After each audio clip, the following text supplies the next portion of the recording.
Hi, everybody. This is Lynn Tramonte with the Ohio Immigrant Alliance. I'm so happy that you're here today. This is a huge honor to be with some of the most brave human rights leaders in this country. And the day before International Human Rights Day, to sit with them for about an hour and hear about the brave work they have done for over 3 decades to bring human rights and complete civil rights to Black people in Mauritania. We are so blessed in Ohio to be home to truly some of the most incredible leaders in the world. And what has really struck me is how much their story is not known around the world. Black Mauritanians have been through genocide, they have been through apartheid, and they have never stopped loving their country and never stopped saying that their country can be a place where they live safely and in peace. And I'm just really honored that they have allowed the Ohio Immigrant Alliance to be part of sharing their struggle with the world. Another thing I want to say before we jump right in is that Ohio not only is home to thousands of Black Mauritanians who've brought their struggle here, but they're trying to get safe through the US asylum system. There are thousands of people who are waiting for a decision in their asylum cases in Ohio and in other states, New York, Texas. And unfortunately, many of them are confronting a system that is antagonistic towards them, that often gives them the incorrect interpreters in immigration court, which makes it nearly impossible for them to even explain their cases in court. So we're grateful to the members of the media who are here because you're helping us document human rights abuses that other members of the media have ignored. We're grateful to the immigration lawyers who have stood by Black Mauritanians and helped them fight these cases in court because you've been in your clients' homes and you've heard their stories and you've seen the scars on their bodies and you know that these are true cases and these are true stories. And you're here to learn a little bit more about what people have gone through and what they're still going through today.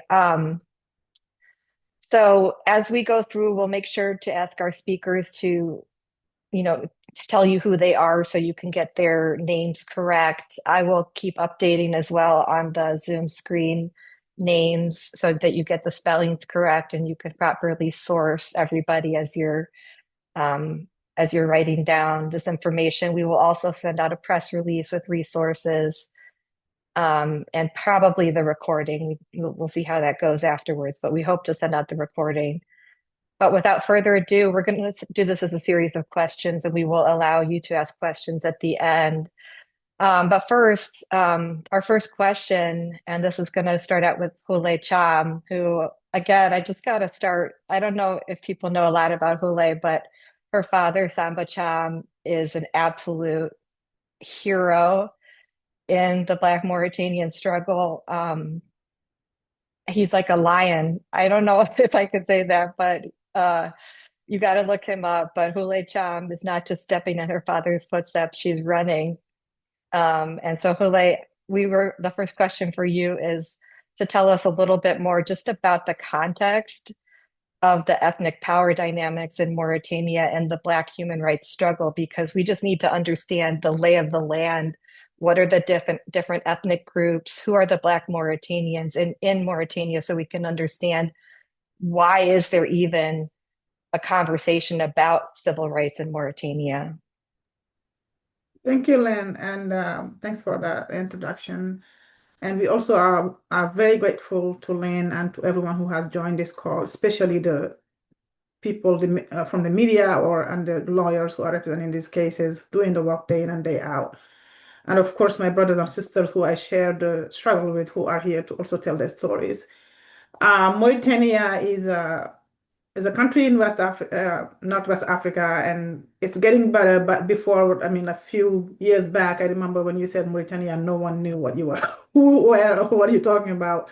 But we are very grateful again. The media has done a tremendous job with this. That now most people are realizing that Mauritania is a country and a country with its own struggles. It's a country in Northwest Africa, as I stated earlier, that has had a whole host of human rights issues, and it's based on the composition of the country, which is has about five ethnic groups.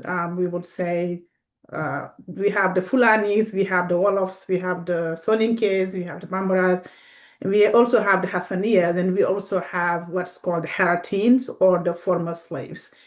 Um, from the get-go, from the independence till now, Mauritania is a former French country that was had its independence in 1960. From the time we've had our independence to this day, the power and the wealth has been basically has been in the hands of one ethnic group, which is the Moors or the Hassaniyas or the white quote-unquote Mauritanians. There's been a whole host of human rights abuse from the 80s where people from the FLAM, including my dad, that wrote a book called The Manifesto of the Oppressed Black Mauritanian, and they went to jail and they faced a lot of torture because of writing that book. That's in the 80s. In the 90s, we had, or like 89, 90, we had a huge deportation crisis where 120,000 Black Fulani Mauritanians were deported to Mali and Senegal. In 90, that's when we also had the military people get killed. About 500 people from the military, Black military. Again, they targeted the Fulani military people for the most part that were killed.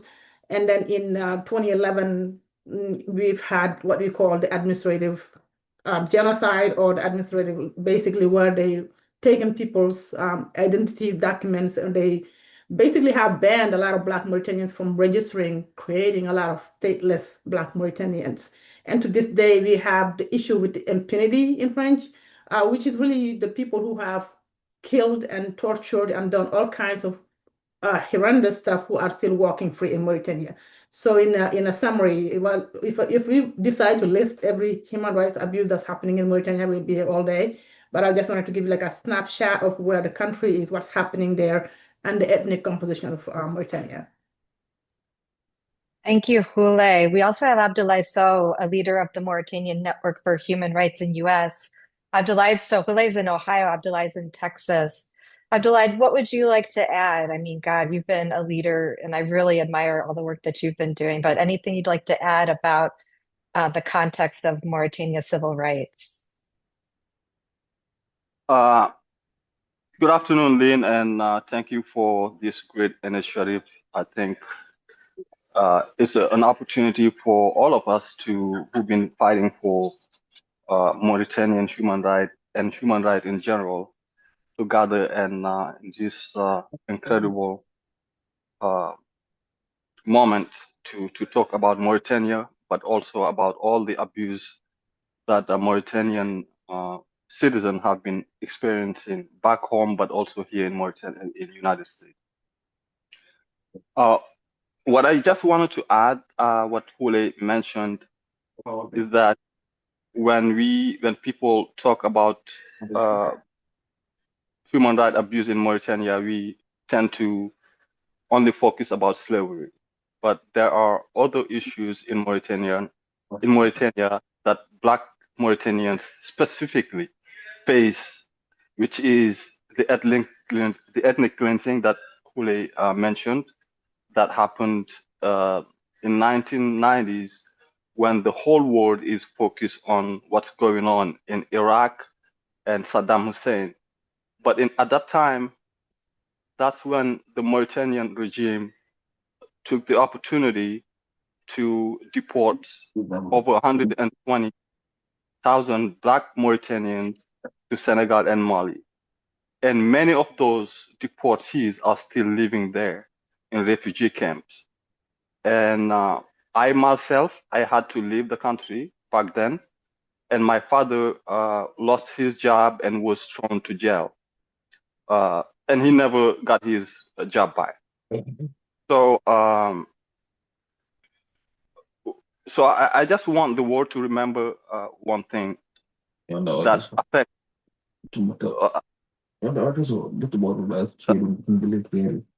Oh, sorry. I think I'll try to. Tambadou, are you okay? Yeah, go ahead, Abdoulaye.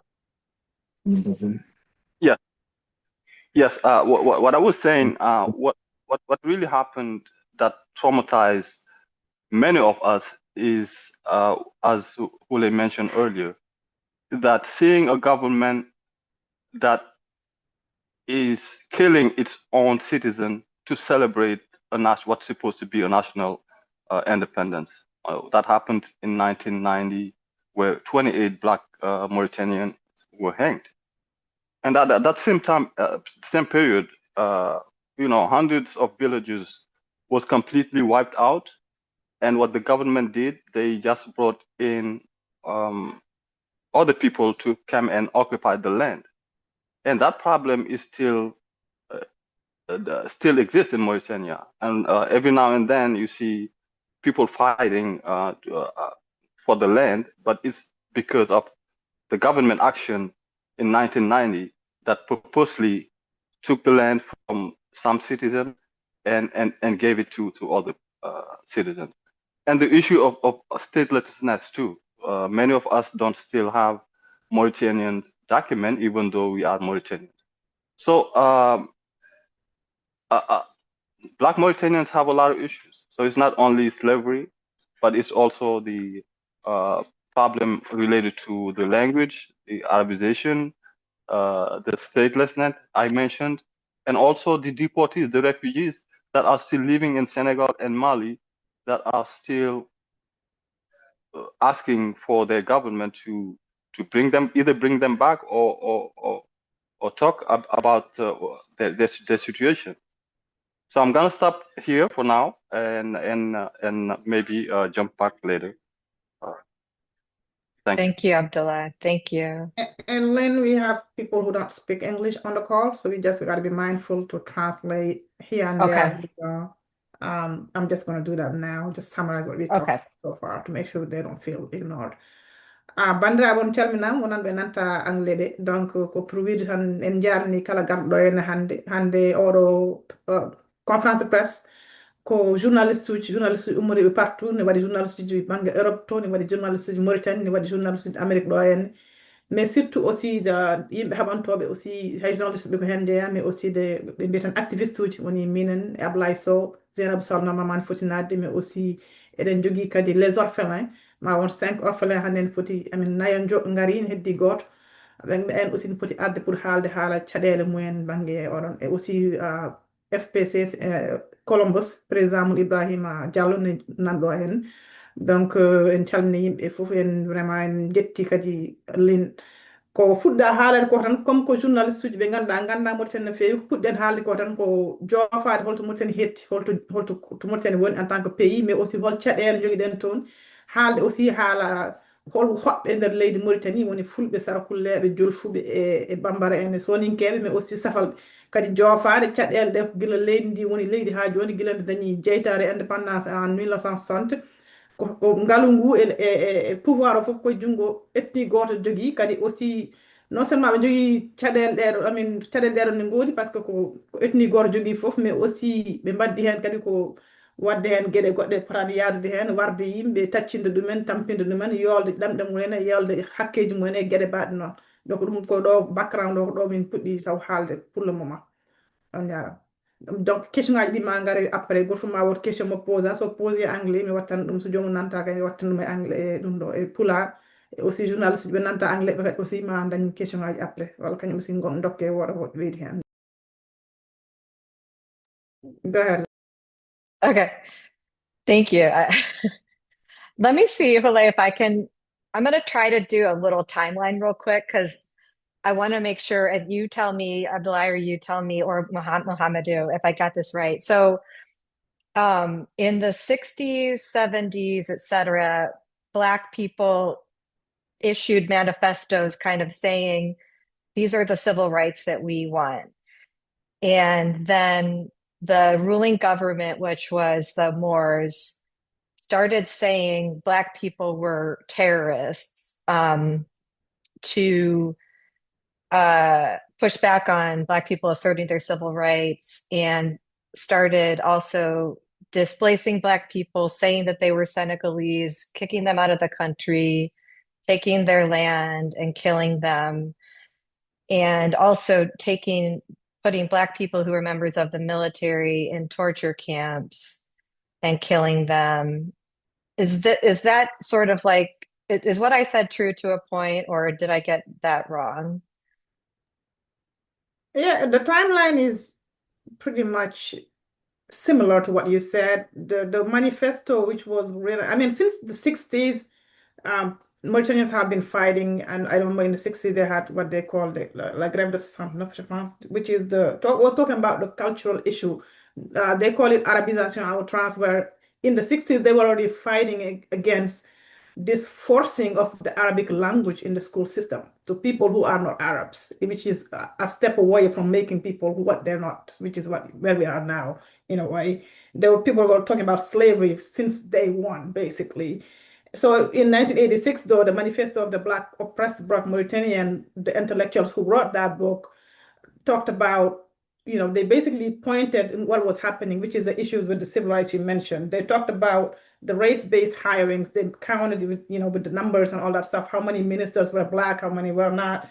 They talked about land grabbing. They talked about the fact that there was just inequalities all over. And they said, for us to resolve this issue, we have to have like a national dialogue and talk about this and figure this out. And the response of the government of Thai at the time was to find them and jail them from 86 to 90 for 4 years, where they went through horrific things, all kinds of tortures, really to teach them a lesson. How dare you speak up? How dare you say that Mauritania is not the greatest country, that Mauritania has inequalities and racism and systemic racism and things like that.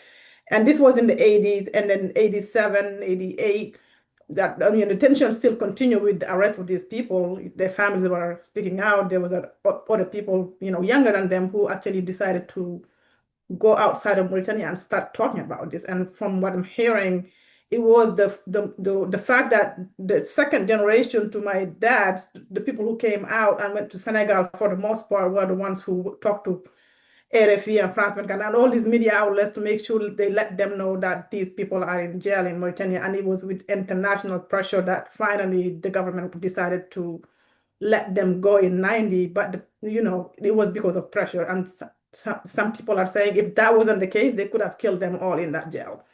So with all of those tensions boiling up, then the conflict with Senegal in 89, 90 happened. And of course, it was just like an excuse to deport Black Mauritanians because they're worried about Black Mauritanians outnumbering Arab or white Mauritanians. So that's always in the back of their mind, and every occasion to do that, to reduce these people, whether by killing or deporting, they're going to do that.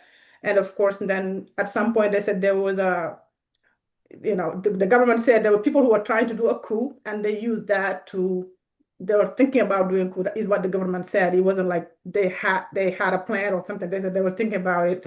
So they killed the three people they said was gonna be doing that coup. And then with that, they also decided to remove most Black Mauritanians. And then of course, yeah. So it just went downhill from that point.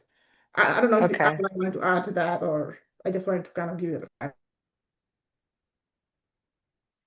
Yeah, I wanted to try to help us understand, because the motive, like I think that's what like lawyers need to understand and the media needs to understand. What's the motive like for the government? Why are they doing this? And then turning to the orphans. So why are we calling you orphans, right? You guys are grown men.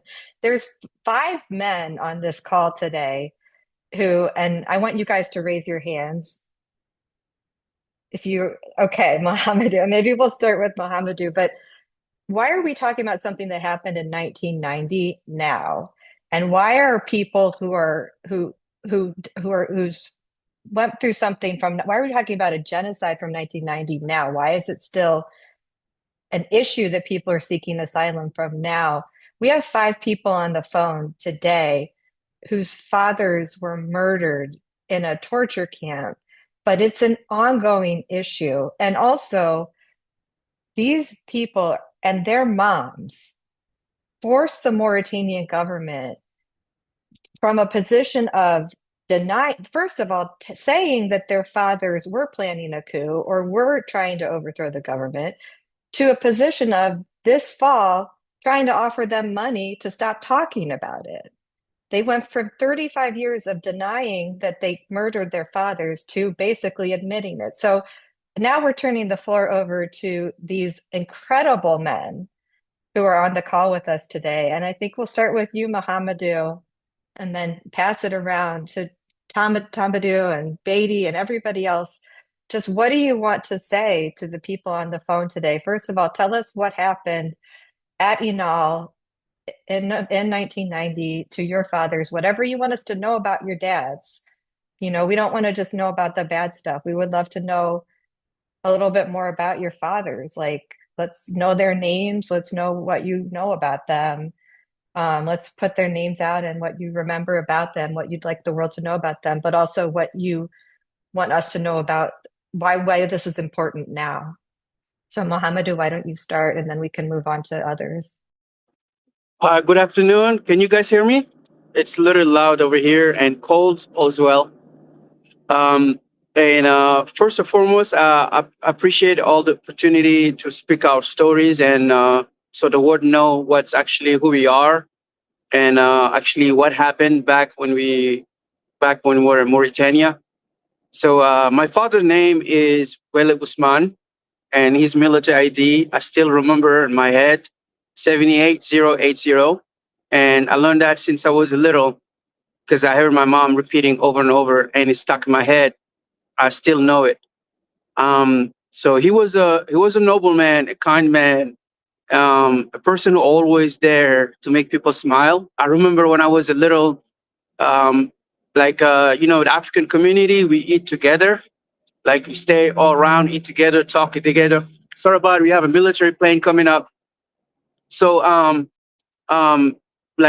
was seeing like a lot of people coming home every lunch, every dinner. It's joyful. But I do remember he gave me a good education, like on taking care of pets, taking care of animals, making sure the garden is good before I go to school. But when people call PTSD, I think that was my PTSD because that event happened. I still remember it was awkward. The fact is, he usually get out and say good morning. I say good morning, Dad. He said be good at school. Walked away. But that day he came in. It was the 27th November. He said good morning. I said good morning. He got next to me and he put his hands like a gentle touch my head. He said, listen to your mother and take care of your brother and sister. It never makes sense to me until that day. I was there, I think around 9 years old, 8, 9 years old, or 10. So I ended up seeing like every house on the military base, like housing. Everybody was outside and they're all staring at the gate, see who's coming that day. And that day was one person who came in out of every military who was there, who lives there. So only one person came in. And moving forward, that's after we were told, hey, you're going on vacation. I'm like after school, we were on vacation. And we never came back. We never went back home. And since then, I would say our family was like shattered like a glass. We were like divided. My brother and I were raised by an uncle, the grandfather of the older brother of my father, because also African community, we take care of each other. And my sister was raised by another uncle, and the youngest one, she was like 6 months, and she stayed with my mom until she got to United States. So the thing when we start finding out the story in the beginning, they were like, "Oh, they're on a mission." But sailors, when they go on mission, they have the sea bag. They make sure everything is packed up and to make sure they got all the gear. So my dad gears were there, nothing left. So it was a strange. That's when the women, the widows, start coming together as an association to say, "Hey, where's our husbands at?" They were like, "Well, your husbands are on mission. When they come back, you guys will find out." And they never came back. And the truth came out when they released certain prisoners. and they start speaking about it. And Inal, it's located at 250 kilometers. I would say maybe 180 miles north Nouadhibou. It was a military base. That base don't exist no more because they tried to erase what happened there. So it was about 250 sailors and soldiers were there, and they were tortured and days and nights. And my father couldn't just take it. And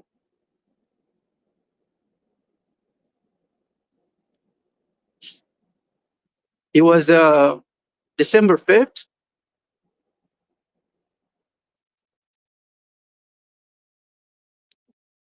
Excuse me. Mm.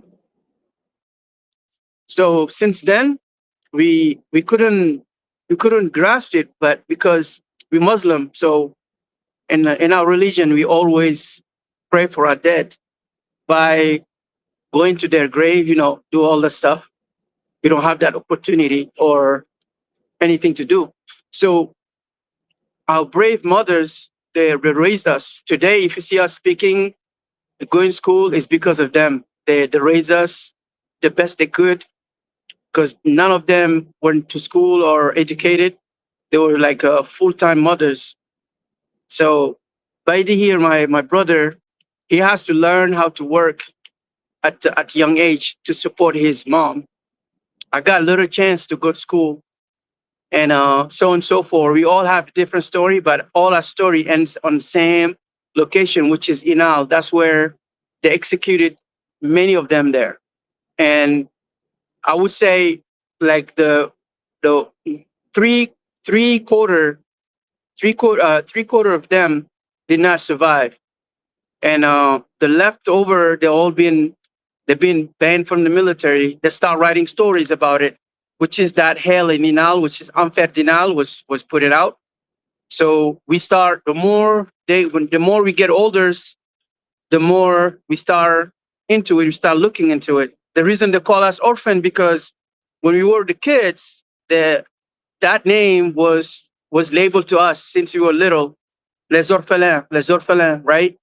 And they start growing up, start being teenagers. They start now finding out what is our dad. We want the truth. They were like, oh, some of them died and like killing action. Like, okay, what for what? Why did they die? Like, what's the cause? They're saying it was a coup, and they couldn't prove it. They couldn't bring any proof forward. And the next time they were like, okay, we will give you indemnizations for you guys to forget about it, the money in front. But the widows stood strong about it until now. They have no choice to admit. The president Ghazouani did admit something happened in Mauritania, but they want to move forward for the union of the nation, the unity. So, but they have that amnesty law there that protect the people who commit that genocide. So now we got here in the United States, we start finding each other, and we start now building up an association or orphan alliance. Then we start like a preaching awareness what happened in Mauritania, and also tell our stories, because our father was human being after all. They never committed anything. They want to serve their country, take care of the families, and it's unfair today to say, hey, these people, they're just like numbers, and here's the money. You could say, and you have a movement in America called Black Lives Matters or Human Life Matter, period. But United States in Mauritania is different. So everything for sale. That's why we stood firm, said, doesn't matter how long it took us, we will go for the truth. And the worst part, I don't want to monopolize all of it. I'm just going to shut down so someone else can take it. But the worst part is there's grown men over there, my brothers, like at Beidy, Guisset, Tambadou. They've been fighting every year. Every 28 November, they come out to say, hey, what's the truth? What's our fathers? To the point now, their house has been marked. So every time those things happen, they come over to arrest them for no reason. And they said, we don't celebrate the Independence Day because they hang 28 people to show the trophy because they won. They said, we wiped everybody in the army. Now we are celebrating because you guys are no longer exist anymore. So what they do, they start oppressing them, putting them in jail. intimidate them to the point they are forced to actually leave Mauritania. And here we are together to continue the what you call the struggle, not the revenge, but we just want the truth, and we want to know where's our fathers are and why did you kill them, and who's responsible need to be held accountable for it. And again, I appreciate the opportunity. Sorry for the emotions, and it happens all the time. We talk about our dads because they were our heroes. Thank you. Thank you for being here and for keeping all these, keeping this such at the forefront. I think we should translate a little bit of that. I want to just also say for the lawyers and the media, Mohamedou's been here in the United States a little bit longer than others, but what he's pointing out is that Beidy and Tambadou, they arrived more recently. They're still experiencing persecution from the government over something that happened in 1990. The government has still been persecuting these families. So this is not an old issue. This is still, people are still being harmed because the government has tried to bury this. Would somebody like to, I don't know if Mohamedou or somebody else would like to say something of what he said in Fulani or French? Mamadou, if you wanted to translate, that's fine. If not, I would do it. It's up to you if you're still on the call.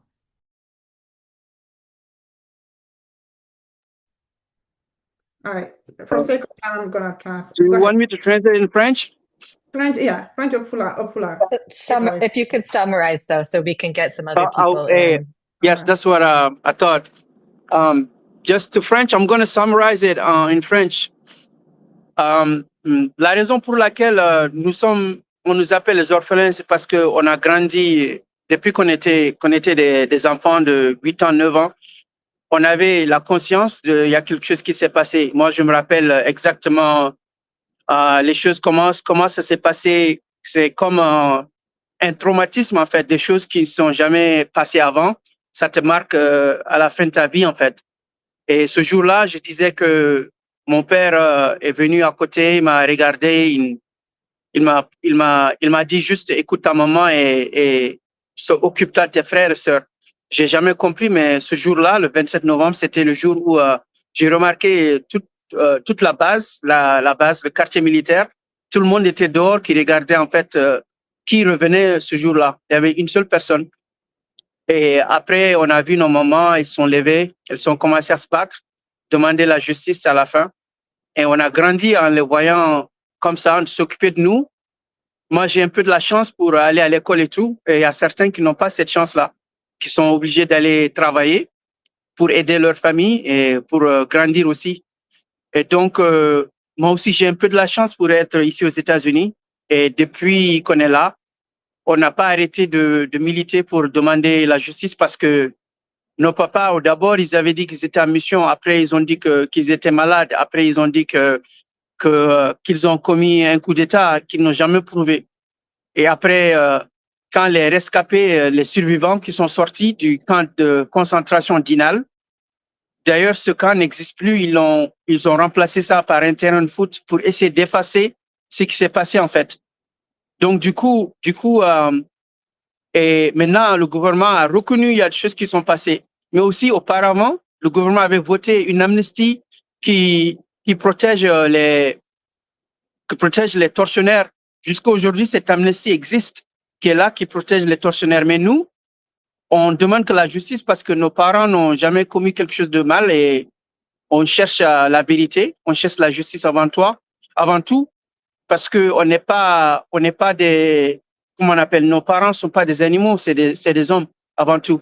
Et on est des musulmans, nous, on prie sur les tombes de nos parents chaque année, mais nous, on n'a pas ce droit-là, parce qu'on ne sait pas où ils sont enterrés. Donc voilà, et on nous appelle des orphelins. Aujourd'hui, on s'est réunis ici aux États-Unis. On a créé une association qui s'appelle Orphan Alliance, ou Alliance des orphelins. Et depuis lors, on ne fait que militer pour la justice et pour nos droits avant tout. Et je vous remercie. Merci. Thank you. Oh, Beidy, you got a couple shout outs there. Mohamedou mentioned your name a lot. What would you like to tell us about? And what language would you like to speak in? Beidy o wi so taw jiɗɗa ɗemgal jiɗɗa haalde quoi par ce que Mamadou haali innema 2 fois donc mo yinno annene kala histoire ma seeɗa kala histoire ma dal donc jiɗɗa est ce que ko haalde français walla pulaar walla anglais holno hen mo jiɗɗa? Non, waɗat pulaar après nantina ɗum. Okay, so he's gonna speak in Fulani and then I'll translate. Yeah. Min mbiyetemi ko Beidy, jettetemi ko Ly, ko ɓi Ly Mamadou Ousmane, matricule 78 089. Kanko wonno ko spécialiste armement Mauritanie, ko Nouadhibou wonno ko marine. Ko toon o nanga ko hedde ko le 27 novembre 1990. Waɗa pendant en mbaraka le 28 novembre. Ko yimɓe 28 suɓaɓe.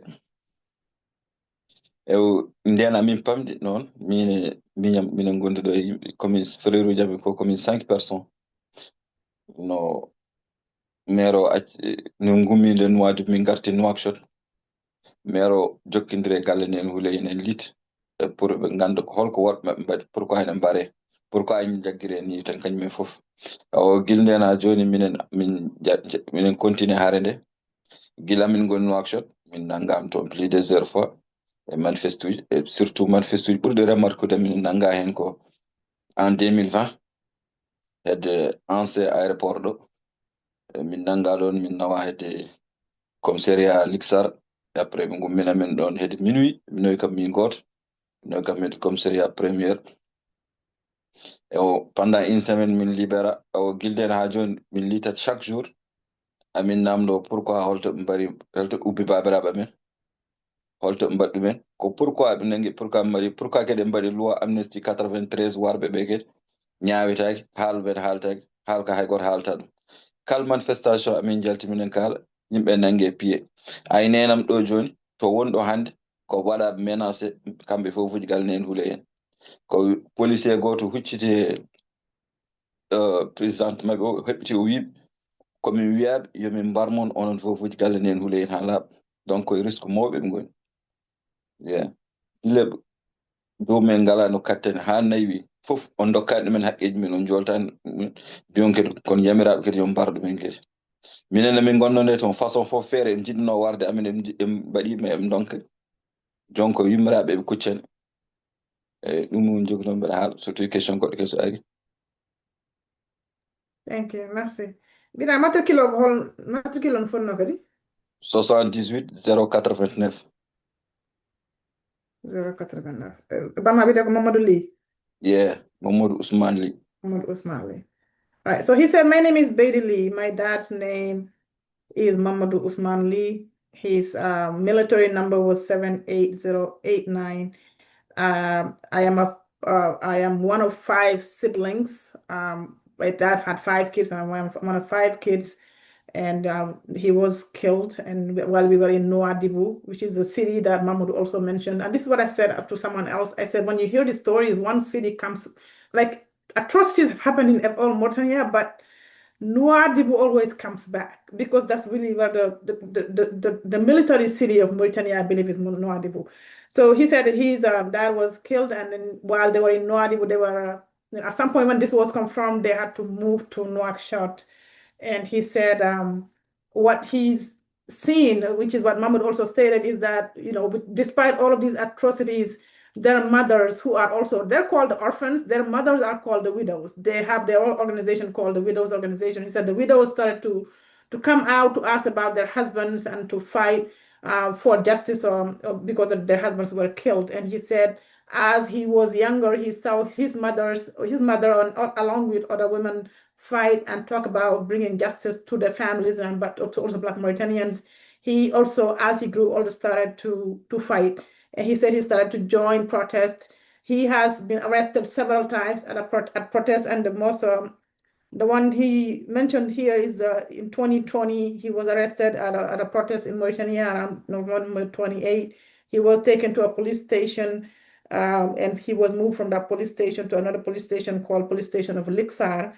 And from that point on, he kept going to these protests every time, and at some point he had to leave. And he said something else that's kind of recent that's worrying him is that his mom, who is part of this widow organization, they have the president who passed away, my she rest in peace, about a couple of years ago. Her name is Houleye, but Houleye is Sall. Houleye Sall de? Nen Houleye Sall yesterday. Yes, Sall, Houleye Sall. Yeah, Houleye Houleye Sall. Sall. So she passed away in 2 years ago, and her home, because she was the president for so long, she did not lose her husband, but she lost her son, and she was fighting for justice for her son. But because she was the president of the widows, and she had such grace and wisdom and tenacity, and she was leading the widows organization for so long. I mean, I get chills just talking about this, that her home has become like basically the home for justice for these widows. And she said, Beidy just said that the widows were at her house, even though she's no longer, this past November 28th, and there was a police officer who came to the widows, and said he was given directive, or the police was given directive, to kill as many widows as possible. And he said, my mom is part of these widows, and if I hear them say this, I'm worried. Oh my God. Jeez. I know. Abdoulaye. I think Abdoulaye is hard. Yeah, go ahead, Abdoulaye. Thank you, Beidy. Oh, you're on mute, Abdoulaye. Let me unmute you. Yes, I just wanted to add something before I leave, because I'm going to be leaving in 10 minutes, unfortunately. I'm so sorry for your loss, Mohamedou. I'm so sorry for your loss, Beidy. But what's amazing about Mauritania is that not only these criminals, those criminals who killed Mr. Wele's father and Mr. Lee's father, not only they are protected by the amnesty law, but they're being promoted by the government. Some of them still occupy very high position in Mauritanian's government. That's why Mauritania is not changing.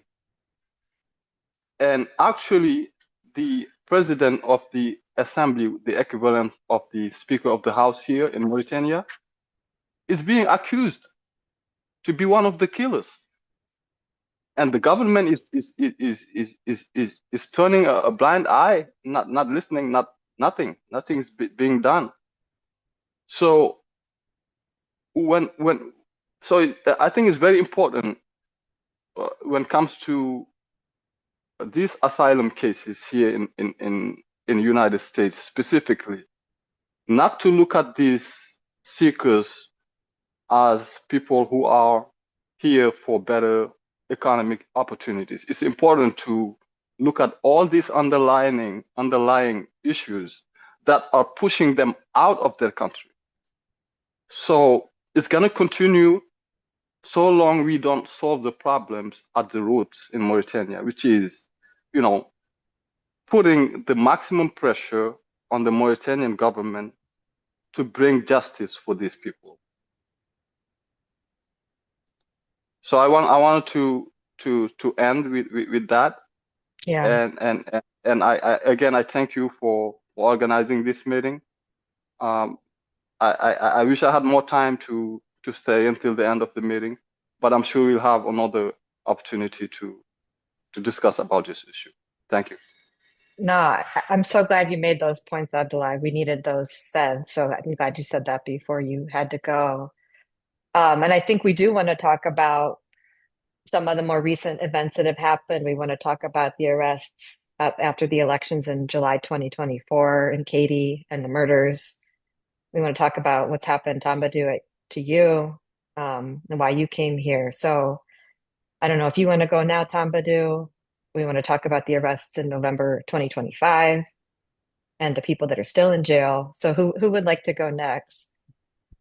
Oui, Nadhirou ane Guisset Saliou onon keddi donc jiɗɗo mon fof soit en mbawi fuɗɗorade Nadhirou so tawa yiɗi taw pulaar jiɗɗa haalde walla français walla anglais après a wawi haalde quoi o kaala surtout ko fate caɗele nanggaɓe 28 novembre ñanden ɓe cuwara yaltude ɓe et aussi kala histoire ma annen aussi. Ok, inchallah. Min mbawmi haalde ko pulaar. mi salmini mo noon fof dendagal mo noon fof min mbiyetemi ko Nadhirou Tambadou ko mbi letna Tambadou Abdoulaye donc min babam wara koye événement 90 donc nde babam warande min gonnom ko Nouadhibou matricule babam ko 70 023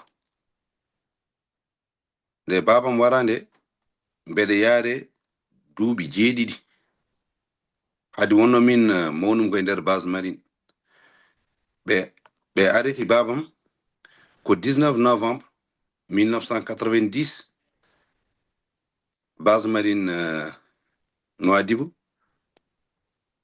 ɓe mbarimo ko 6 décembre 90 à Inal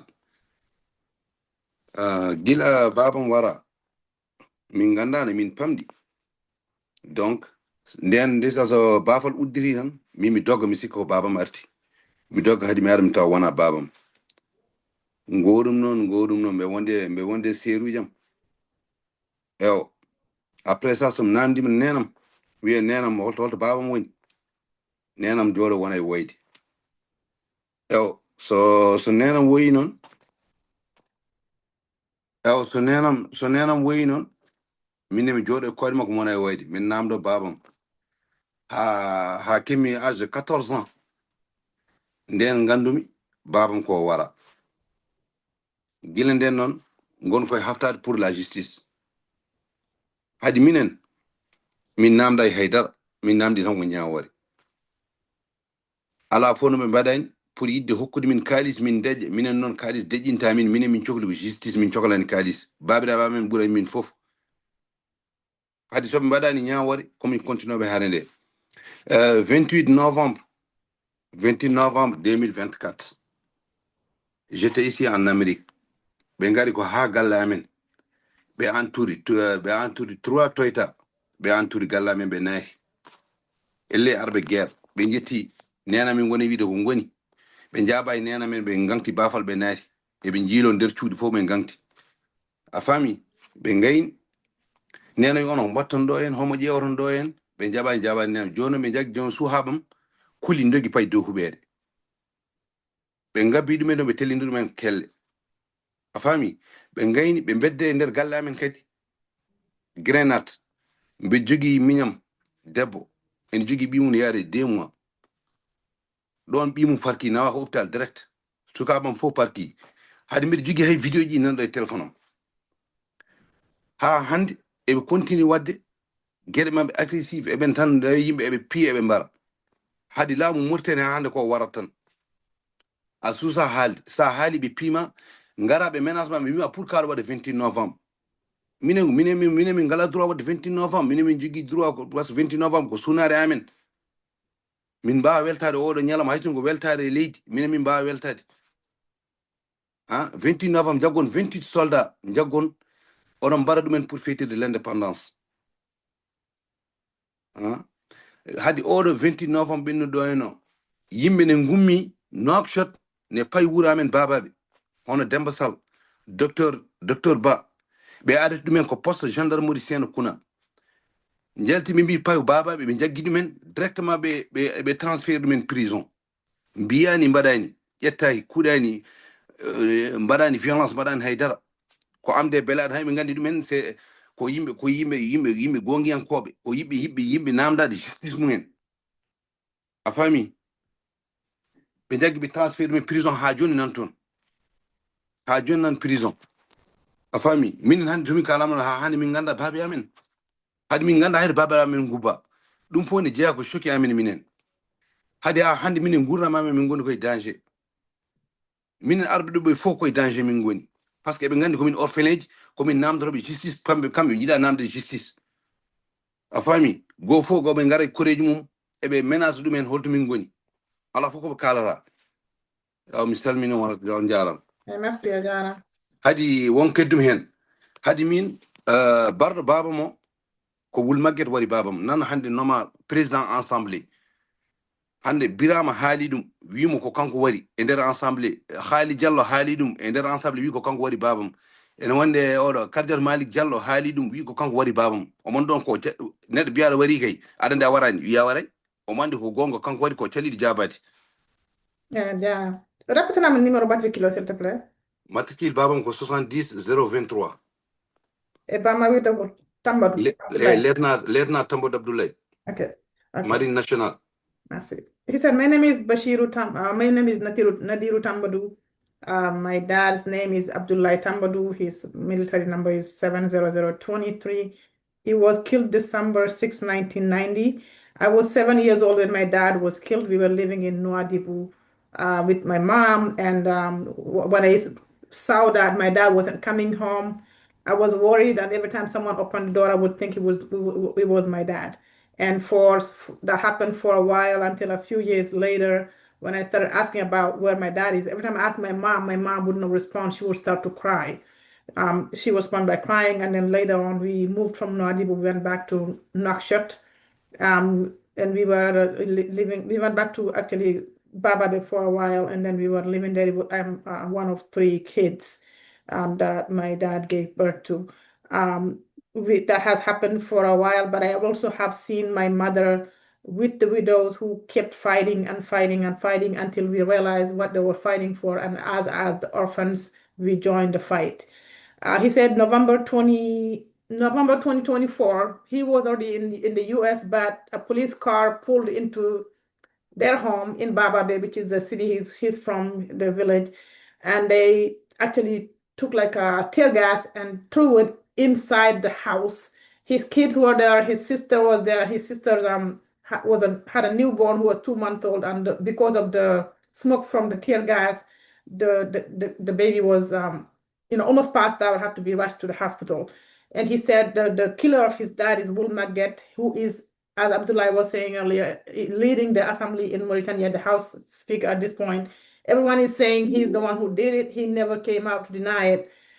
He said, we don't want money, we don't want anything, we just want justice. That's it. That's in summary what he said. Thank you, Tambadou. I'm so sorry that I can't imagine being here and receiving that phone call that happened to your family. And Maguette is written about in The Hell of Inal. If you guys can read French, you have to read the book The Hell of Inal by Mohamedou C. And your father's written about in that book, I think, right? I think it's written about in that book that your father was killed by him. It's known.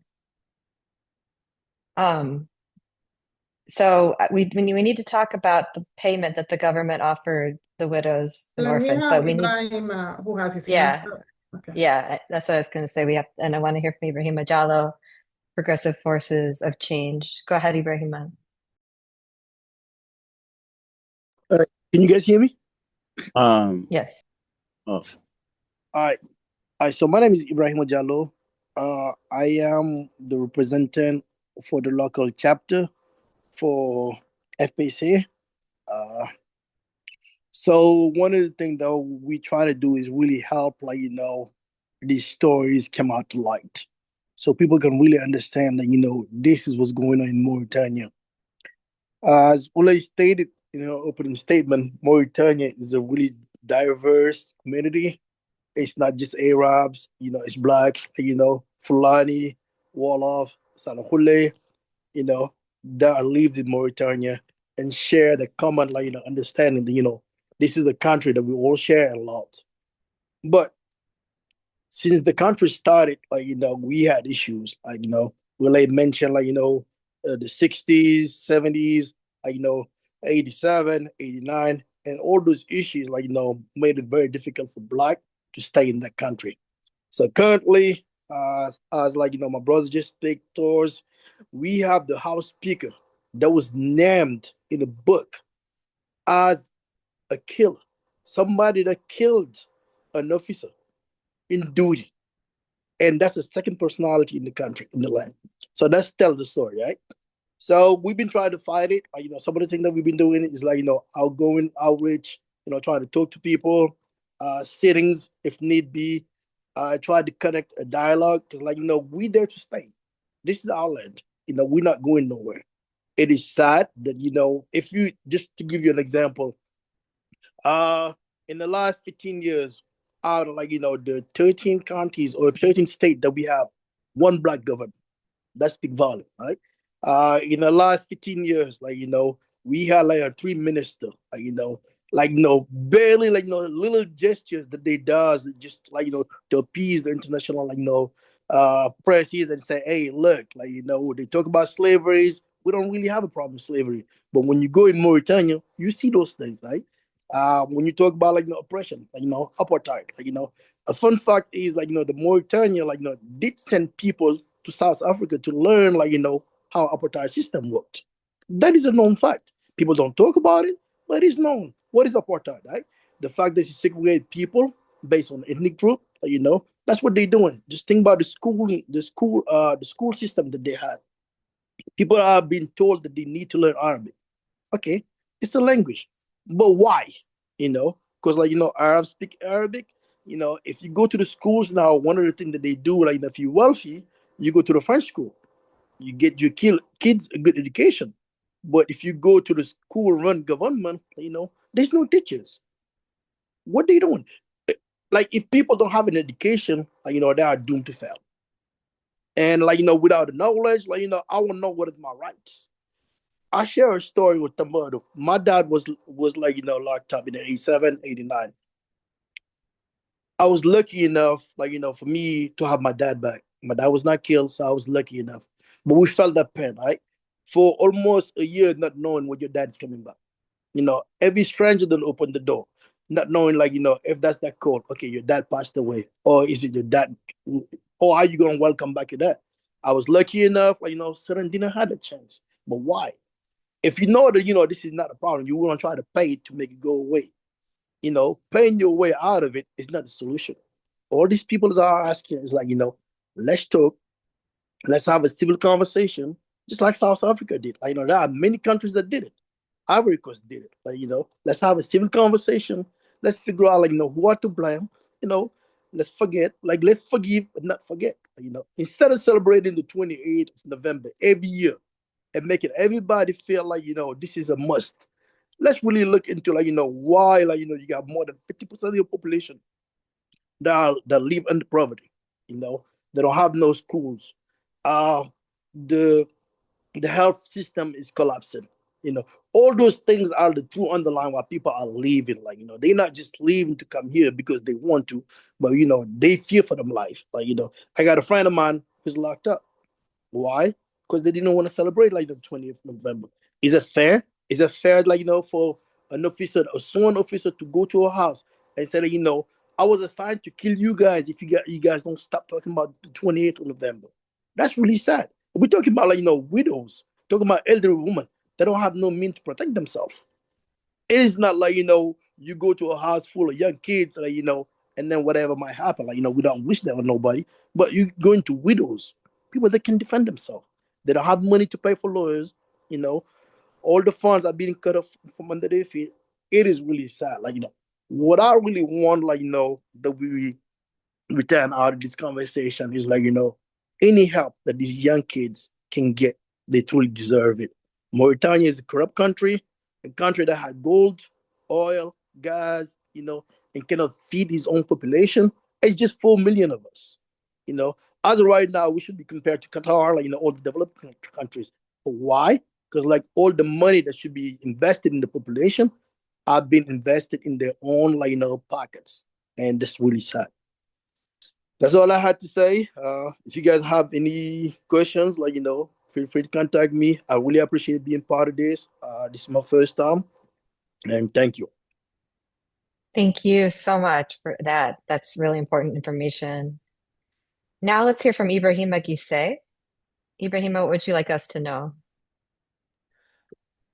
Ibrahima, Guisset, mi anda sada taw njiɗɗa ko haalde anglais walla français walla pulaar mi jiɗɗa hen fof ni moƴƴi mi anda saɗa Je préfère mi haala français. Okay, so Ibrahim is going to speak French, so there is no need for translation. Most people here speak French. Well, not a lot. Lynn knows. Wala mi haala pulaar aussi sa yiɗi. No, français ni moƴƴi ala problème. Ha français tan, it's okay. Okay. Moi, je m'appelle Ibrahima Guisset. Mon père s'appelle Mohamedou Guisset. Il était adjudant-chef de l'armée de terre mauritanienne, matricule 76 922. Avant que les militaires tuent mon père était d'abord en France. Il était en stage en gestion des armements. Et on lui a convoqué. Mon père a été tué à Gereda, c'est près de Nouakchott. Et on lui a appelé, on lui a consigné de rentrer. C'était Woulmaguet lui-même qui est le président de l'Assemblée et Eli Woulda qui a été arrêté en France et finalement on l'a relâché, la moto l'a récupéré.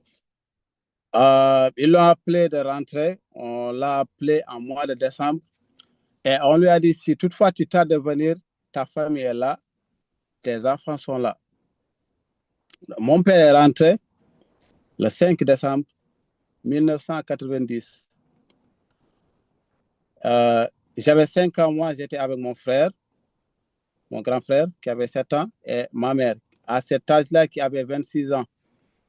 Donc mon père est rentré le même jour, le 5 décembre 1990. Et le même jour, ma mère a accouché un bébé, une fille. Donc, ils n'ont même pas laissé mon père de voir son nouveau-né. On lui a dit de venir au camp. On a besoin de lui et c'est urgent. Il n'a même pas vu son nouveau-né. Et ma mère a accouché un bébé, c'était une fille, c'est ma petite sœur. Elle est là avec moi. Et il a dit à ma mère que on m'a consigné d'aller au camp, donc je dois y aller. Et voilà, il a donné juste quelques directions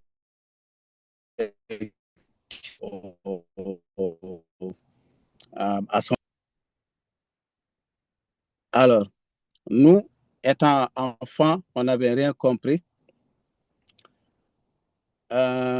Une semaine après, le 13 décembre 1990, on a exécuté mon père. Et comment on a exécuté mon père?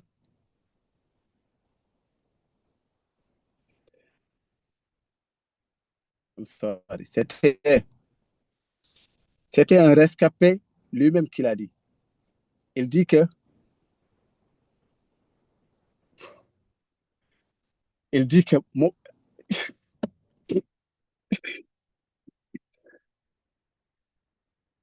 la personne à qui on avait donné le pistolet pour tirer mon père, il ne pouvait pas le tirer parce que mon père était son supérieur. Donc, finalement, ils ont pris 2 voitures. Ils ont attaché mon père par ses pieds de gauche à droite et les 2 voitures sont passées de sens opposé. Et on a déchiré mon père au milieu.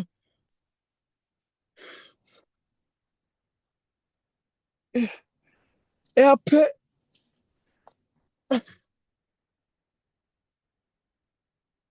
quelques semaines après, les militaires sont venus chez nous.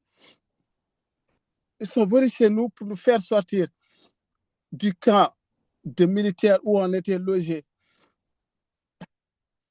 Et là, ma mère était en train de nous préparer du petit déjeuner. Et donc, moi, j'étais enfant, je ne comprenais pas. Donc, je me demandais, je ne sors pas tant que mon père ne vient pas. Et il y avait un mort blanc. Il a pris le cafetière, là où, le cafetière où ma mère nous préparait le petit déjeuner. Et il m'a aspergé le cafetière de tout mon bras au pied pour que je reste tranquille. Jusque-là, quand je vois les cicatrices, ça me fait très mal. Excusez-moi. Et après ça, en 1993, le 23 juin, le 14 juin ou 13 juin, quand ils ont signé l'amnistie, ils ont voté l'amnistie pour faire pardonner les criminels, ma mère et les autres veuves, elles sont allées pour manifester, pour dire non à l'amnistie parce que vous avez tué nos maris. Et ce jour-là, ils ont tapé toutes nos mères, on les a frappées. Ce jour-là, ma mère s'est réveillée à l'hôpital. Et jusqu'à présent, parfois, elle m'appelle, elle me dit, Ibrahima, je suis malade, ma tête comme ça, ma tête comme ça. Moi, je suis là, mais je ne suis pas en sécurité. Mais on continue de nous menacer parce qu'on dit que c'est nous qui dénonçons les choses, c'est nous qui parlons de ce qui ne veut pas entendre. Là, je suis là. Mais à chaque fois que ma mère me dit que sa tête, elle a aussi des migraines, que les séquelles, ça revient encore. Je vais au travail, je conduis, mais je sais que c'est un gros risque parce que je suis pas normal dans ma tête. Je suis pas tranquille dans ma tête. Moi-même, je suis traumatisé, si tu vois. Donc, la dernière fois qu'on a manifesté en Mauritanie, c'était le 27 août 2020. 2023 ou 2023, quand ils avaient dit que c'est Woulmaguet qui serait à la tête de liste du parti INSAF. Et là, nous sommes allés pour dire que lui, c'est un criminel, il ne doit pas être à la tête de l'Assemblée. Et là, ce jour-là, on nous a frappés, on nous a menacés. Et donc voilà, on a eu peur. Ma mère a pleuré, a dit qu'elle a déjà perdu un mari, donc elle ne veut pas perdre ses enfants. Et c'est comme ça, nos familles nous ont aidés à s'enfuir, à venir ici, et moi et ma petite sœur. Et c'est comme ça nous sommes venus ici. Donc, depuis lors, on nous menace, on continue de demander la justice. Donc, voilà, excusez-moi si j'ai mal parlé. Donc, voilà, à chaque fois en Mauritanie, quand on manifeste, on nous menace, on nous fait entrer dans les castors de police, et après on nous dit qu'il y a la loi d'amnistie, vous pouvez rien faire, vous ce que vous faites, vous menacez la loi, parce que la loi dit que aucune personne n'a le droit de manifester et tout. Donc voilà, là nous sommes là, on nous dit que oui, on nous attend avec des pieds fermes. On sait la situation aux États-Unis, si toutefois vous revenez, vous allez pourrir en prison. Donc on est là, mais on a vraiment peur. Donc voilà, et sinon, excusez-moi, c'est tout ce que j'avais à dire. Merci mon frère. Merci pour avoir partagé ton histoire. I'm gonna summarize quickly. Basically, his name is Ibrahima Guisset. Mamadou Guisset. Mamadou Guisset, adjudant chef. Mamadou Guisset, and he was in the military, adjutant chef. But when they were trying to arrest his dad was in France, but they told him, you are in France, but your family is here. So if we don't get you, we're going to get them, basically is what he's saying. The dad came back, and he said the day the dad came back and he was getting arrested, his mother was in the hospital giving a birth to a baby girl. And they did not even allow his dad to see his daughter before they took him in, and he never came out. So basically, he never got a chance to see his own daughter. And when they were trying to kill him in the prison, they gave the gun to someone who was supposed to be shooting his dad. And the person who had the gun said, I can't shoot this guy. This guy is my superior in the military ranks. I can't do it. So because that person refused to do it, they tied his dad in 2 cars and separated the cars. One car went this way, the other car went that way, and basically that's how he was killed. After that, they had to, of course, leave where they were and then go somewhere, go to another city. And then one day they were trying to get them to leave where they were living, which is the military camp. His mom was fixing breakfast. The military came in, trying to get them out of the house, and Ibrahim was saying he's not gonna leave until he sees his dad. As his mom had the coffee pot, and Ibrahim was not leaving the house until they bring his dad. The military person who came to get them evicted from the house took the coffee pot from his mom that had coffee and poured it on him, Ibrahim, it's very traumatic, guys, I'm so sorry. Poured the hot coffee on his left shoulder to the point where to this day he sees those marks on his back and remembers. And as he was in Mauritania, he went to multiple protests. And the other brothers were saying, all they want is justice. And there has to be accountability and justice for these atrocities. And that's all. And when he was in Mauritania, as he kept going, to the protest, his mom is always worried because she's like, I lost my husband. I don't want to lose a son. And she's also still a part of the widows. And as they protest, it's always so much violence that's being, put against the widows for standing up. And he said, even though now he's here, his mom always calls him and tells him about how she's sick and she has headaches from all of those beatings and things like that they're suffering. So in a nutshell, that's what Ibrahima said, and we are standing with him. Thank you so much for sharing your story, brother. And this is strength. We appreciate it. Yeah. Yeah, Thank you, Ibrahima. And we're glad you're safe now and here. Saliou, we want to hear from you, and if you could also tell us a little bit about, with the culmination of the work that the Widows and Orphans have done with the offer of the Mauritanian government and what the decision was in terms of rejecting the offer. If you could explain to us a little bit about that too, when you give us your remarks, that would be great, if you're comfortable talking about that.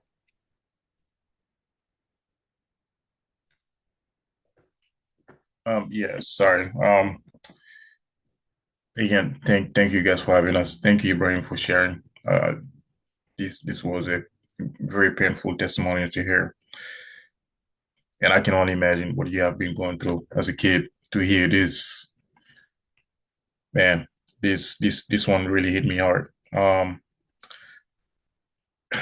really want to thank you guys again for this meeting here, to having us here and to talk about these things, because the more we find a way to talk about it, the more we feel like we are actually on the right path to doing something against this. Because the truth is, we are standing up against a very powerful government who will stop at nothing to bury us, to silence us.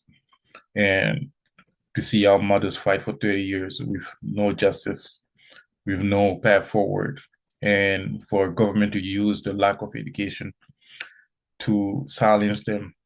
And mainly that's the reason why we are coming here today. We are with these organizations that many of us, like the one Houleye represent, the one we represent, we all standing up to fight this on every corner of the world. And God willing, we will not stop, and we will make sure that our kids don't stop continuing this fight.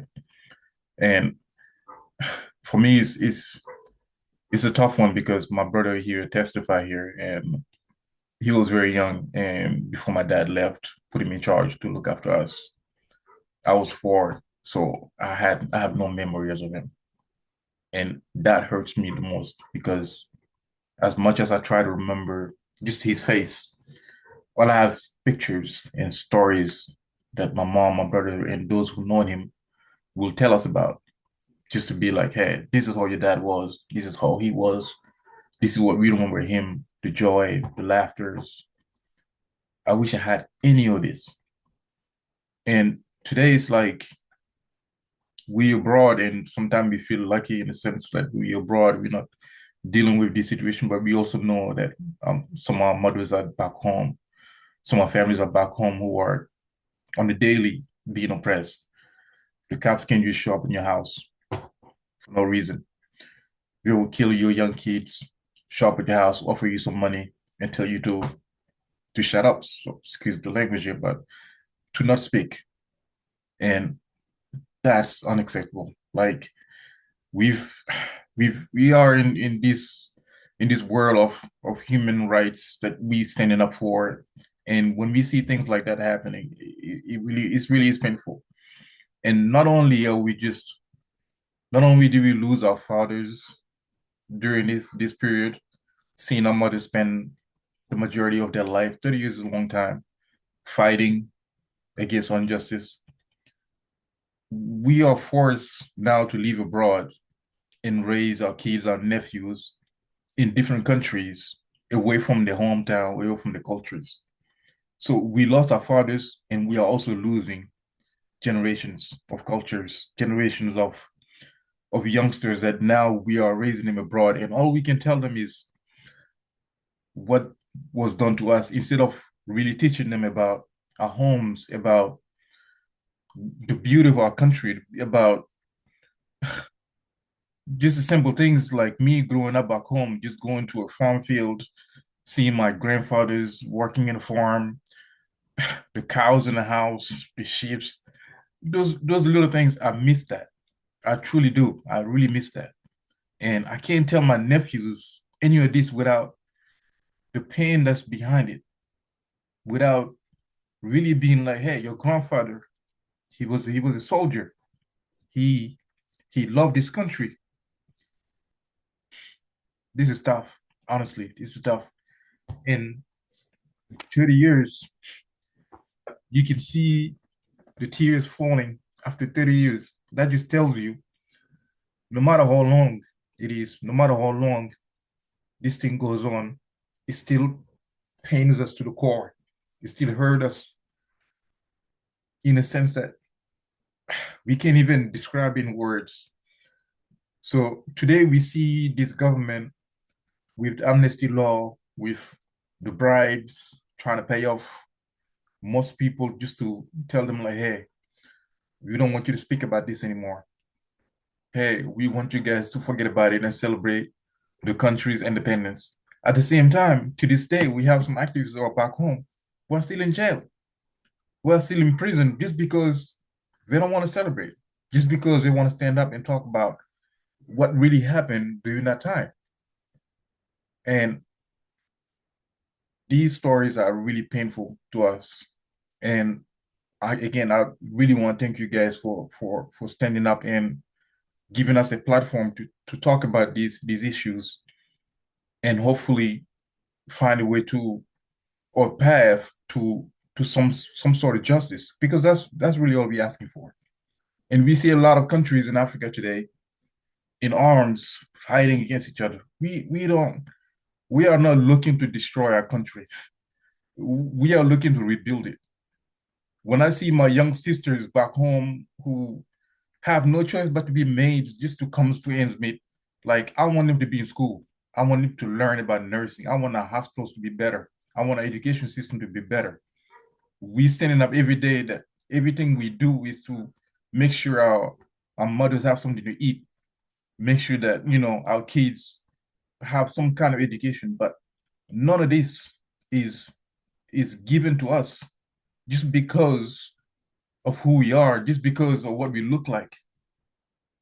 And this is a country that's diverse. And some stated here, more than 60% of the population, even more, are Black. But somehow we have no rights in our own country. I can't go home today without them asking me to prove that I'm Mauritanian. I can't go back home right now and be proud of my country just because of the state it is in. I know I'm veering off a little bit of topic here, but just hearing these stories, it just brings so much back, so much. And I know for people like Ibrahima and Beidy to come up and talk about these issues, it hurts. It hurts very, very much. But again, just to thank you guys again for giving us this platform here and talk about these issues. But what we really want and what we're really standing up for is, first of all, is to repeal this amnesty law, because without it, no matter how many complaints, how many plans we put into the justice system, they will always put that in front as a wall to stop us from any kind of legal justice that we're seeking. That is the first thing. And the main thing for us is for them to recognize what they did to our parents, to our fathers, and stop trying to bury the truth and give us this justice. Because like we talk about Mary Houleye Sall, she passed away without ever having this sense of justice. And we'll never know what we're standing for. But for her, we will continue to fight. My mother is getting older. She just wanted to have justice that her husband wasn't killed in vain. And for her, we will continue to fight.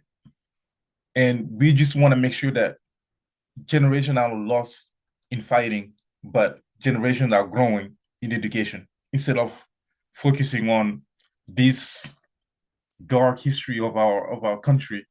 We really want to move past this and focus on the solution and what we can do to help our own people.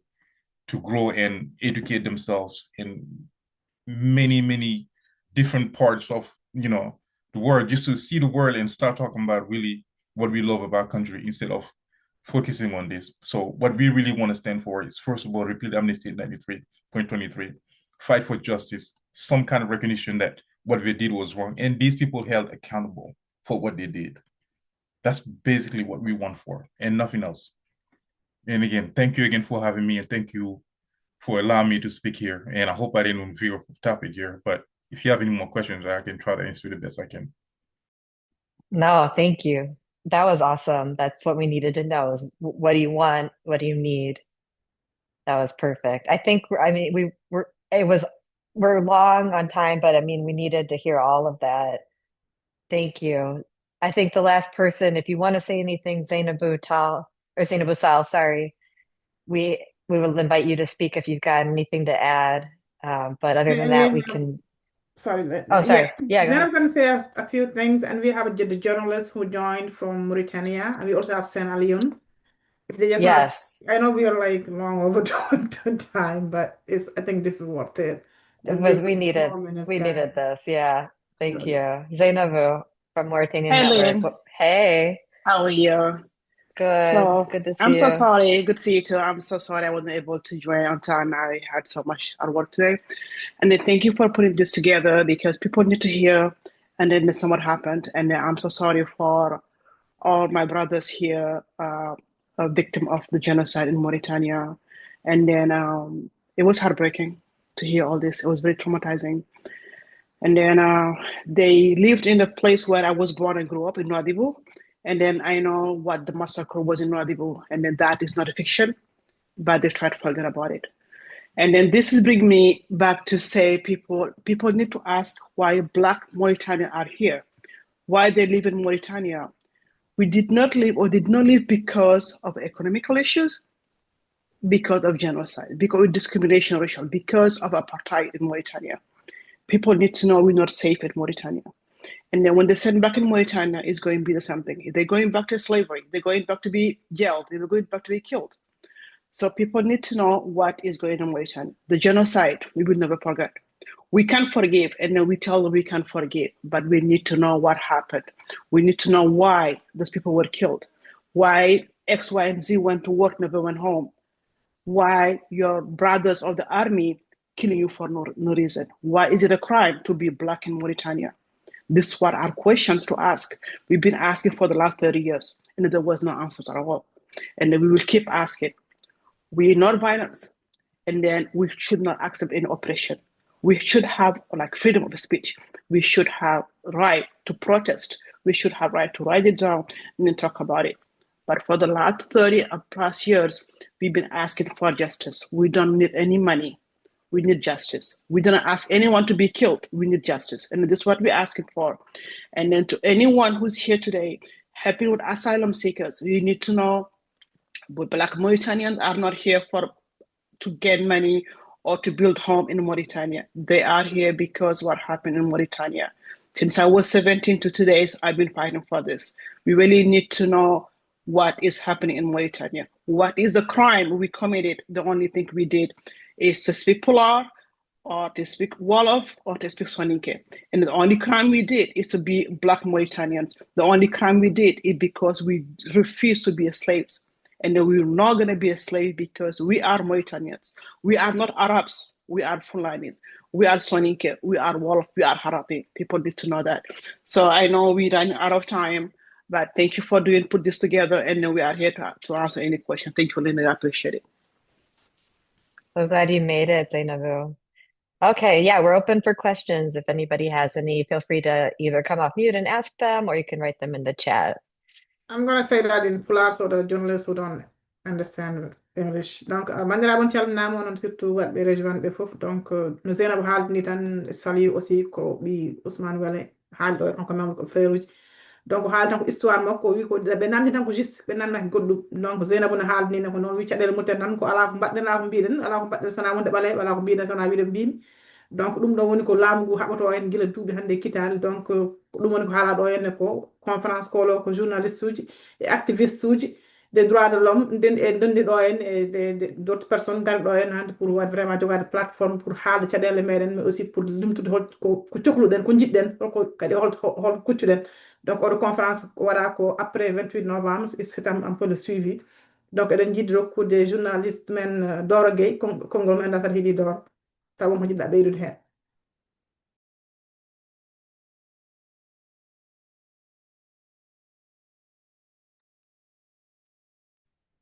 All right. Does anybody have any questions? Not there. So Alioune is here, and we also have Nadia, and of course anyone else who would like to say something, please. The floor is yours. I just had a question here, just to get the ball rolling Hello? since we are running out of time here. Yeah, go ahead. If somebody else wanted to speak, I wouldn't mind muting myself here. What I really want to ask, because we've been to different places like Geneva recently to speak about the issues in Mauritania. I just want to know, what can the United States or any international community do to put some more pressure on the Mauritanian government, and what can anyone listening here can offer as far as the things that we can start doing to be proactive about these issues, and any advice or anything like that that we can start working on.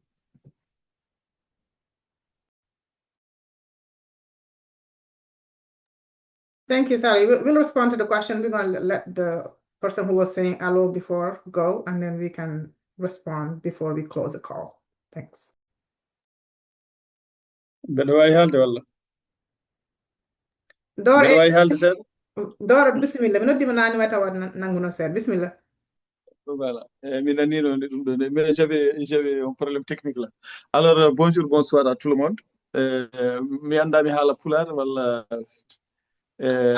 de français so yiɗi walla pulaar mi jiɗɗa fof tan ala probléme mi jiɗɗa hen fof.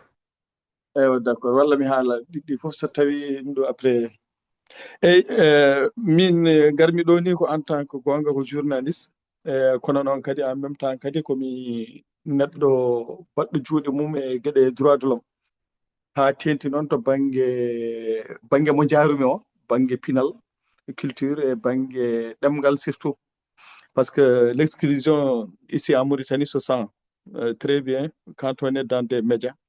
Mi anda kamɓe, walla mi feldita mi haala pulaar tan après traduisa. Eyi, min ko gadduɓe ɗo ko plaidoyer mi haalani ɗo en tant que journaliste, mi posani question, min mbeɗa jogui tan ko kalmi.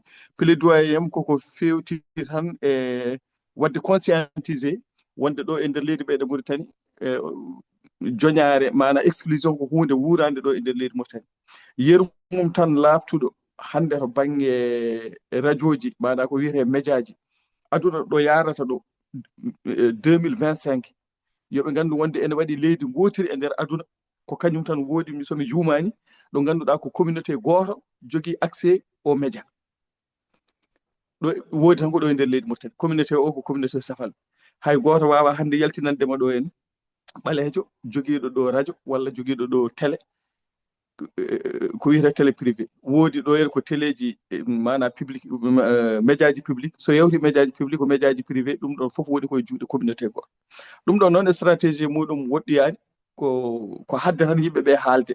ɗum waɗi noon plateforme uji baaɗi hono ni so ngari ko alay saago min profita hen, min gandina journaliste uji goɗɗi ɗi wonde yoɓe gandu oɗo exclusion ne woodi ɗo e nder leydi Mauritanie. Ewa, ko wona ɗum ko haalete ɗo ko yeru joni rokkama ɗo ene, won wonɓe ɗo ene ɓe babiraɓe mumen ɓe kaali, wone mabɓe kaali no babiraɓe mumen mbarta ñande 27 novembre, veille 28 novembre pour célébrer fête indépendance. ɗum kam eɗen gandi nofru wawa ɗum jabde, nofru ina nana, kono sa haalnama ɗum cikkata ko ɗum wawa wonde, kono ɗum ɗon woodi ɗo e nder leydi Mauritanie. Kadi yoɓe gandu ñande hen mataw ɗum waɗama tan symbole ko bone, ƴettude nogase jeeyata wara ɗumen e nder jamma goto, kono yoɓe gandu ɗum ɗon no way bondini fof bone ɗe wona ɗon tan kaari. ɗum koto tawirto koto banggue mintereɓe kene tolno e temedde jeegom mintereɓe e nder Mauritanie e nder base uji e nder kawuji concentration mbaɗa ko wargoji ɓurɗi bonde ɓe gubbe ene nguuri ɓe mbaɗete koye jeygol ha ɓalli mumen ñawa ha mbatta yaltinde gilɗi ene nguuri ko ɗon gonata cafroytake ina ƴeewe ina kaɓa e wonki ha maaya e gueɗe goɗɗe ɗe ganduɗa sa haalnama ɗum cikkata wawa wonde yeru joni oɗo Guisset no haaldi ni neɗɗo ƴetta neɗɗo haɓɓa ga koyngal haɓɓa koyngal auto banggue autoji jaha dans des sens opposé ha jomum seeko ha maaya ɗum ɗo holno neɗɗo wawirta famde kono noon minen mi mbiyataɓe kamɓe journaliste uji erago faade min mes collègues journaliste uji wonɓe aduna kamɓe anglophone uji kamɓe francophone uji yeru joni somi ƴetti ko wayno ko kewi Syrie rawane mbiɗa sikki ko hanki tan ni woni anniversaire Bachar al-Assad kono hande radio ji fof nan kaala wonde ko communauté alawite mo ganduɗa ko hen Bachar al-Assad jeeya hande toñorama hen won hen keptanama jawɗele men won hen ko toñaɓe ndiwama won hen mbaɗama réprimé e ko nandi hen kono yoɓe gandu ɗum ɗon joni kewi tan ko il y a une année enen gayene la communauté noire mauritanienne vit ça depuis pratiquement guila Mauritanie woni Mauritanie mais les gens n'en parlent presque pas holko saabi médiaji ɗi coccata ko ɗum kalata ɗum hono no kaldata ko kewi Israël mana ko kewi Palestine ko kewi Syrie ko kewi un peu partout dans le monde enen ɗo on a vécu un génocide ɗum ɗon woodi ɗo ko communauté goɗɗo hono no Rwanda ni hono no Afrique du Sud ni apartheid hande koko wuura yoɓe ƴeew horo ɓe jaɓni ko kalden ko yoɓe ƴeew gouvernement Mauritanie yoɓe ƴeew tan gouvernement Mauritanie ɓe ƴeewa ministre uji mum ɓe ƴeewa ambassadeur uji mum ɓe ƴeewa DG ji mum ɓe ƴeewa maɓe gandu wonde ko communauté o kadi yoɓe gandu ko communauté minoritaire ko kañum hande woni e pouvoir ala kadi mo waɗata so wona hoore mum voilà ko seeɗa ko haalete ko ne heewi pour anje tan junnade mataw mi woppira konngol ngol tan Allah jarama on jarama o rokkude en chance wawde arde ɗo henne e haalde ko jinnoɗen haalde ko ganduɗa kadi ko hunde wuurande Mauritanie hande ɓalejo ɗo kala jooɗiɗo ɗo jooɗori tan ko ɗo jeeya kono jooɗiraki ɗo ene lakkiri ɗo walla jooɗoraki ɗo ene yiiti ɗo hoore mum mata ko ala tan no waɗi kono noon leydi ndi ko leydi mum ko alay saago kadi mo wawa yaade fof ko alay saago jooɗoro tan no foti jooɗade Allah jarama merci Houleye jarama. Merci, Ajahn Sergey. So I'm going to translate it in a summary. Basically, Doro is a journalist in Mauritania. He said, I am here, I'm a journalist in Mauritania, but I'm not here as a journalist today. I'm here because I wanted to speak out about an issue that's very dear and near to me as well. The issue that I've been fighting for a long time is the issue of cultural discrimination. He said, I'm being in the media section of Mauritania and actually living in Mauritania. I see firsthand the cultural discrimination of the language discrimination in the media in Mauritania. And he said this has been happening for a long time. He also talked about Bashir al-Assad, who was in Syria. And he said that that the stuff now is the anniversary, I think, of his decision today. And all of the medias in that country are talking about who lost what and who should be given what. He said, we've been fighting for 30 years. To this point, very seldomly do you hear the media talk about our struggle. Mauritania has been facing discrimination in all kinds of ways since its independence through now, but the people who are actually talking about it in the media is very, you don't see a lot of people discussing this, and you don't see it portrayed in the media as much as it should be. And so I'm calling on my fellow journalists and thanking them for being here, but also asking them to please, tell the Mauritanian story to other journalists to make sure this is out there. He said, I am here, I am a journalist, and I live in Mauritania. And as a Black Mauritanian living in Mauritania, I'm not living in Mauritania because I have my rights here. I'm living in Mauritania because this is my country, and I'm going to stay and fight for as long as I can. And he also said something else. He said, Mauritania is the only country in the world where all of the media groups, whether that's a TV, a radio station, all of that stuff is all in the hands of one ethnic group. So when you talk about language discrimination and media possession, those two go hand in hand. They're controlling all of that in one ethnic group so that the rest of the country doesn't have a voice. Thank you for bringing that up. That's really important. Really, really important. All right. Do we have any other questions, or I think just to answer Saliou's question, does anybody have thoughts on that? I'll give a few thoughts and maybe you can add. And I wanted to see if Nadia wanted to say something. I know we have Uncle Abdul here as well. Just, if you, anyone else on the call who would like to say something before we answer Saliou's question and close. Maybe I can add something as Italian and European. As Europeans, we are responsible also about the atrocities that are happening right now against Afro-Mauritanians since European Union signed a migration partnership with Mauritania. So Afro-Mauritanians right now are also labeled as migrants, even if they are citizens of their country, just because they, as already Wele explained it so much better than me at the beginning of this meeting. They are under an administrative discrimination, and so Afro-Mauritanians do not have any document, any identity card that can let I don't know, police authorities let them I would say recognize them. And so from my side, I'm trying to we can say open eyes also on this topic, because I think everything is always linked. So what is happening in Mauritania and what the Mauritanian government is doing, if it can do without any problems, it's also because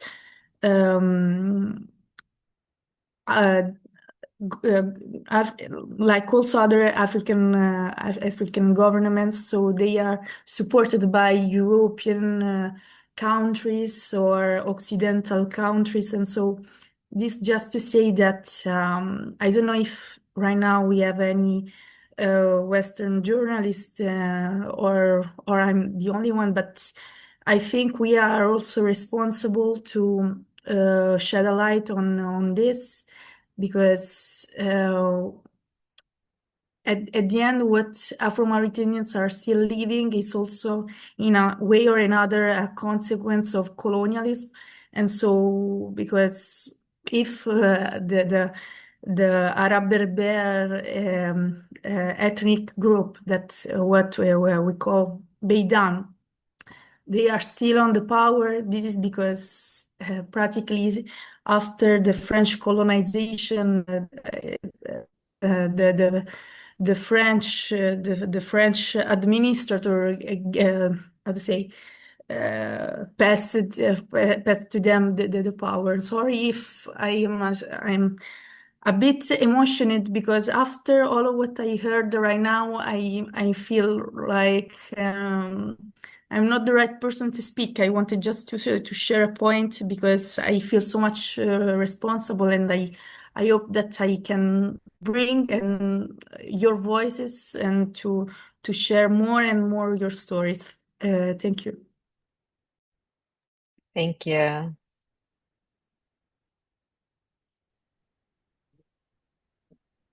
Thank you, Nadia. We really appreciate. Nadia has done a few interviews with Black Mauritanians or Mauritanians in general to talk about the stories of the Black struggle in Mauritania, and we are. And the reason, this is what Dora was saying too, the reason why this struggle is so unknown and all these atrocities a lot of people haven't heard about it, is because we haven't had the voices to carry it. And the media is got to be the voices to carry it. And Nadia, who's a reporter based in Italy, is one of those voices. And we are thankful for always taking the time to tell the stories and to stand with us in the struggle. And you, of course, and everyone else who has joined the call and who might not have been able to be.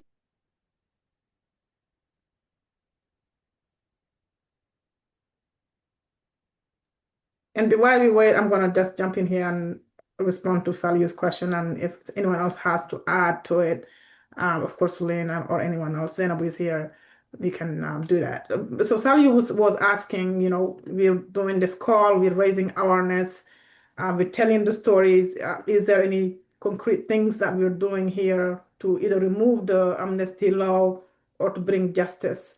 So if I tell you out of this call, I have something concrete that we are going to be offering to either remove the amnesty law or to bring justice to Mauritanians tomorrow, I'll be lying to you, bro. But what we're doing is to continue to tell the stories, to continue to bring people together, and to continue to tell the world about the injustices that are happening in our country. And we think through telling those stories is what's going to bring light to what's happening. So the fact that the Mauritanian government is proposing 27 billion UGIAs to make sure this thing goes away is because of this international pressure. Because you and I are out here speaking about this, talking to everyone who would listen about it, and they don't like it. And I feel like the same thing that brought that money on the table is going to bring justice on the table. We just have to keep that pressure on. And these calls, even though it's a virtual call, bringing different people on the scene, on the political scene, on the activist scene, on the orphans or the actual victims to tell their stories, and to bring the media to make sure that these stories are told and learned about, is something that we're going to continue to do. As far as what's happening in the US now with the political climate, with the guy in the White House, I don't think a lot of stuff is going to be coming out of the US to change anything at this moment. But this doesn't keep us from trying. And what we're also doing today with the media press, when they release the articles from this call, is there's something in the asylum world called a country condition. And a country condition, the lawyers can only use it for so long. And that's all kinds of your lawyers, immigration lawyers, human rights lawyers, any lawyer who's working on the Mauritanian case.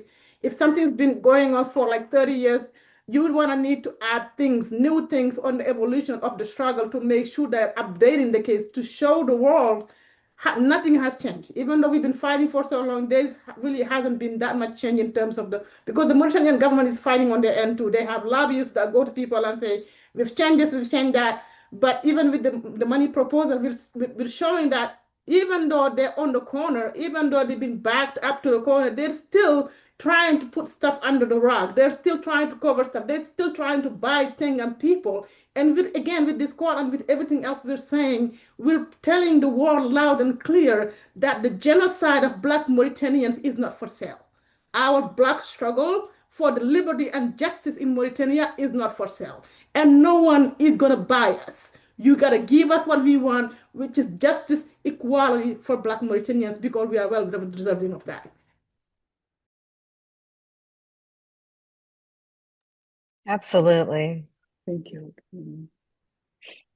Well, I think we should wrap there, but again, thank you to everybody who is speaking on this call. What you're doing is making a difference. And looking at the backgrounds in your Zoom, Ibrahima, Saliou, the pictures of your fathers, the pictures of the martyrs, that's what we need. Is we need to show people that these are real human beings, that their lives matter, that you still remember them, and you're carrying on your fathers and your mothers' lives, and talking about them and who they are, and honoring your moms. I mean, I love hearing, the stories about your moms and what they're doing, and how you're carrying on what they're doing, and doing it for them too. So thank you everybody for being here today. We will have a press release where we pull all of this together and share some resources out, but document this. That's what we're doing here, is documenting this.